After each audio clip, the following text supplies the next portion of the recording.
Hi, ഞാൻ ആതിര കൃഷ്ണ. ഞാൻ നീലീശ്വരത്തു നിന്നാണ് വരുന്നത്.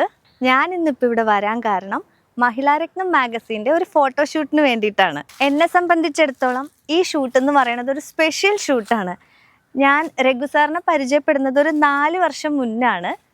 ഞാൻ പ്രീതി മാം, പറക്കാട്ട് പ്രീതി മാം വഴിയാണ് രഘു സാറിനെ പരിചയപ്പെട്ടത്.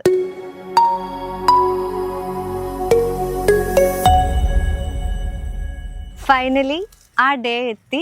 മഹിളാരത്നം മാഗസീൻ്റെ ഫാഷൻ ഗേളായിട്ട് എനിക്ക് തുടക്കം കുറിക്കാനായിട്ട് സാധിച്ചു. ഈ ഷൂട്ട് നടന്നത് പറക്കാട്ടിൻ്റെ റിവർസ്കേപ്പ് എന്ന റിസോർട്ടിൽ വെച്ചിട്ടായിരുന്നു. എനിക്ക് കുറച്ച് പേടിയുണ്ടായിരുന്നു, കാരണം ഇതിനു മുന്നേ ചെയ്തത് ഫ്ലോപ്പായിരുന്നു.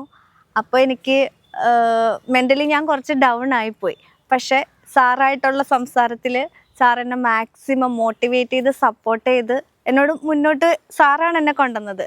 പിന്നീടാണ് ഞാൻ ഈ ഷൂട്ടിൽ വന്നതും എനിക്കിതിൽ ആ ടെൻഷനൊക്കെ മാറി ഒന്ന് പെർഫോം ചെയ്യാൻ പറ്റിയത്. ആ മൊമെൻ്റ് ഒന്നും എനിക്ക് ഒരിക്കലും മറക്കാനായിട്ട് പറ്റില്ല.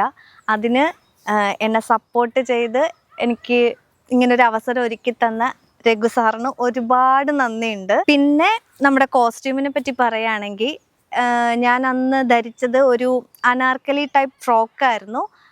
എനിക്ക് വളരെ മാച്ചായ രീതിയിലായിരുന്നു തോന്നിയത്.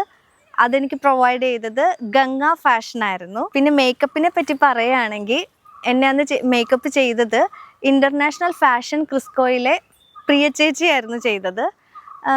വളരെ നന്നായി തന്നെ എന്നെ ഒരുക്കി തന്നായിരുന്നു. ഇതിലെ അട്രാക്റ്റീവ് പാർട്ട് അല്ലെങ്കിൽ മെയിൻ ഹൈലൈറ്റ് എന്ന് പറയുന്നത് നമ്മുടെ പറക്കാട്ട് ജ്വൽസ് ആണ്. പറക്കാട്ട് ജ്വല്ലറിയുടെ ഓർണമെൻറ്റ്സ് ആണ് ഞാൻ അന്ന് ധരിച്ചിരുന്നത്. അവരെപ്പറ്റി ഞാൻ പ്രത്യേകിച്ച് പറയേണ്ടതൊന്നുമില്ല. വളരെ വെറൈറ്റി വൈറ്റ് കളക്ഷനാണ് ഓർണമെൻറ്റ്സിന് അവർക്ക് ഉള്ളത്. അവരുടെ ആഭരണങ്ങൾ 1 gram ഗോൾഡാണ്. വളരെ കംഫർട്ടാണ് നമുക്കത് യൂസ് ചെയ്യാനായിട്ട്. നമ്മുടെ ഡ്രസ്സിന് മാച്ച് ചെയ്യുന്ന രീതിയിലുള്ള ഒരുപാട് കളക്ഷൻ ഉണ്ട് അവർക്ക്. അന്ന് എനിക്ക് ഏറ്റവും ആപ്റ്റായിട്ടുള്ള ഒരു ഓർണമെൻ്റാണ് ഞാൻ അന്ന് യൂസ് ചെയ്തത്. അപ്പോൾ ഇത്തവണത്തെ മഹിളാരത്നം മാഗസിൻ എല്ലാവരും വാങ്ങണം, വായിക്കണം. നിങ്ങളുടെയൊക്കെ പ്രോത്സാഹനവും നിർദ്ദേശങ്ങളൊക്കെ ഉണ്ടെങ്കിലേ എനിക്ക് ഇനി മുന്നോട്ട് വരാൻ പറ്റുള്ളൂ. എല്ലാവരും എന്നെ സപ്പോർട്ട് ചെയ്യണം. നന്ദി.